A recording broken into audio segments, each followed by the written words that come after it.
நீங்க எங்க போறீங்க? நாங்களா பீச். யாரெல்லாம் போறீங்க? அம்மா, தம்பி, நீங்க. 4 பேர் போறோமா? நானும் வரேன். 4 பேர் போறோமா? பீச் போமா? பாய். பாய்.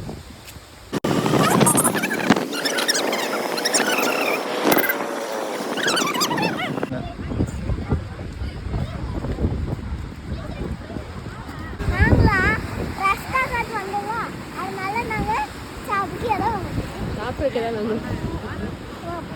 என்ன வாங்க போற அள்ளி? தர்பூசணி அப்புறம் பானிபூரி. சரி. இந்த பீச்சுக்கு அடிக்கடி வர தெரியுமா ரஸ்தா கட்சி? ஏகே செலவே இல்லை. ஒரு பானிபூரி இல்லை என்ன கேப்பா?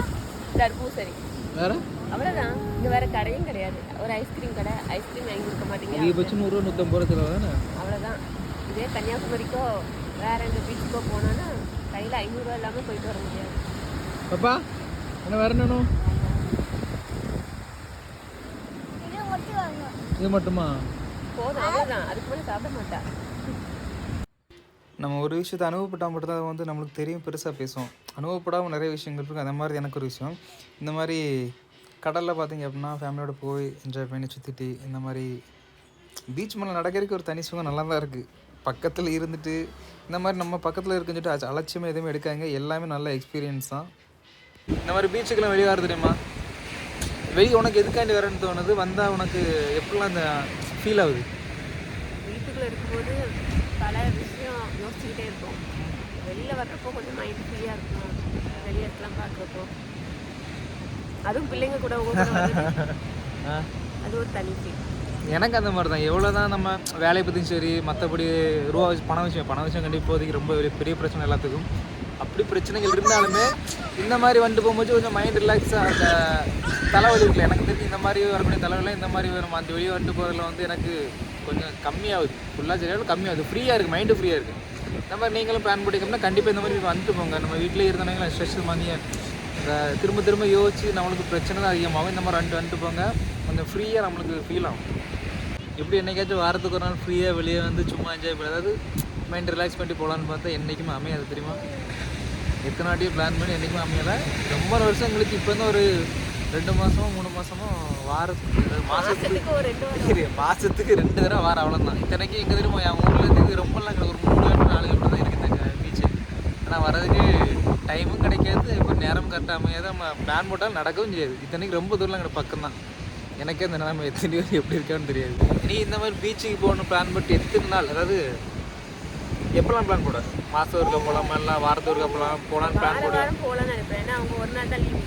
ஆனால் அந்த வாரம் பிள்ளைங்க கூப்பிட்டு வெளில போகலாம். பாப்பா மட்டும் இருக்கிறப்போ 3 மாதத்துக்கு ஒருக்கா 6 மாதத்துக்கு ஒருக்கா போயிருப்பாங்க. 6 மாதம் ஒருக்காவே போயிருக்கோம். அதுவும் அங்கே அந்த வட்டக்கோட்டை இல்லை கன்னியாகுமரி, அவ்வளோதான். பக்கத்தில் இருந்து கூப்பிட்டு வர மாட்டாங்க. அம்மாவும் பொண்ணு கொஞ்சம் நேரம் பீச்சில் அலையோடு விளாண்டுக்கிட்டு லைட்டாக சின்ன, அதாவது வீக்கெண்டில் பார்த்தீங்க அப்படின்னா சின்ன ஒரு என்ஜாய்மெண்ட் அவ்வளோதான். அப்புறம் மற்றபடி பெருசாலாம் பிளான் பண்ணிங்கெல்லாம் போக முடியாது. நான் எங்களால் இப்போதைக்கு இதான் பண்ண முடியும். எல்லாருமே இந்த மாதிரி வீக்கெண்டில் வந்து கொஞ்சம் என்ஜாய் பண்ணுங்க. அப்புறம் மைண்ட் கொஞ்சம் ரிலாக்ஸாக இருக்கும். இப்போ நீங்கள் வீட்டில் சும்மா இருந்தீங்க அப்படின்னா, அதாவது வீக்கெண்டில் ஃப்ரீ டைம் கிடச்சி அப்படின்னா கண்டிப்பாக எல்லோரும் ஃபேமிலியோடு வெளியே போய் என்ஜாய் பண்ணுங்கள். ஏன்னா பசங்க நம்மளாச்சும் வெளியே 4-5 இடம் சுற்றுவோம் வேலைக்கு போகிறோம். ஆனால் வீட்டில் உள்ள பெண்கள் அப்படி கிடையாது. அவங்க வீட்டில் வேலை பார்த்துட்டு நம்மளையும் பார்த்துட்டு பிள்ளைங்களையும் பார்த்துட்டு அந்த மாதிரி தான் அவங்க மைண்ட் செட் இருக்கும். இந்த மாதிரி வீக்கெண்டில் வெளியே கூப்பிட்டு போனீங்க அப்படின்னா அவங்களுக்கு வந்து ரொம்ப ரொம்ப ரிலாக்ஸாக இருக்கும். இந்த மாதிரி கூப்பிட்டு போங்க, ஃபேமிலி டூராக வெளியே போய் என்ஜாய் பண்ணுங்கள், ஜாலியாக இருக்கும், சந்தோஷமாக இருங்க. அவ்வளோதான் நண்பா. வேறு எதுவும் நம்ம பெருசாக அப்படி இருக்கும் இப்படி இருக்குன்னு நம்ம கஷ்டப்பட வேண்டாம். நம்ம கிடைச்ச டைமில் ஃப்ரீயாக இருக்கும். உங்களால் எவ்வளோ முடியுமோ அந்தளவுக்கு லைஃப் என்ஜாய் பண்ணுங்கள். ஃப்ரீ டைமில் இந்த மாதிரி டூர் அந்த மாதிரி ட்ரிப் எதாவது போங்க. ஒரு நல்ல கனவுகள், அது போக நல்ல ஒரு எக்ஸ்பீரியன்ஸாக லைஃப்பை வந்து அடுத்த கட்டத்துக்கு கொண்டு போகும். ஒரு நல்ல வாழ்க்கை தடங்கன்னு சொல்லுங்களேன். நம்மளோட வரலாறு, நம்மளோட ஹிஸ்ட்ரி நம்ம தான் பண்ண போகிறோம். அதனால் எந்த பிரச்சனையும் இல்லாமல் ஃப்ரீயாக மைண்ட் செட் ஃப்ரீயாக இருக்கீங்க அப்படின்னா கண்டிப்பாக டூர் போங்க, ட்ரிப் போங்க, என்ஜாய் பண்ணுங்கள். அவ்வளோ நண்பா. என்னால் எவ்வளோ தான் சொல்ல முடியும், வேறு பெருசாக சொல்கிற மாதிரி எதுவும் இல்லை. அவ்வளோ நண்பா. மீண்டும் அடுத்த ஊரில் சந்திப்போம். இந்த மாதிரி நாங்கள் விளாக் பண்ணுறது பிடிச்சிருக்கு அப்படின்றது கண்டிப்பாக கமெண்ட் சொல்லுங்கள். மீண்டும் அடுத்த ஊரில் சந்திப்போம். அப்படியே வர வழியில் ரொம்ப ஃபேமஸான தங்க ஸ்வீட் கருப்பட்டி அல்வா உண்டு. நாங்கள் கருப்பட்டி அல்வா வாங்கலை, கருப்பட்டி மைசூர் பாக்கு வாங்கினோம். வாங்கிட்டு ஒரு சின்ன கிளிப், அவ்வளோதான். ட்ரிப் முடிஞ்சு.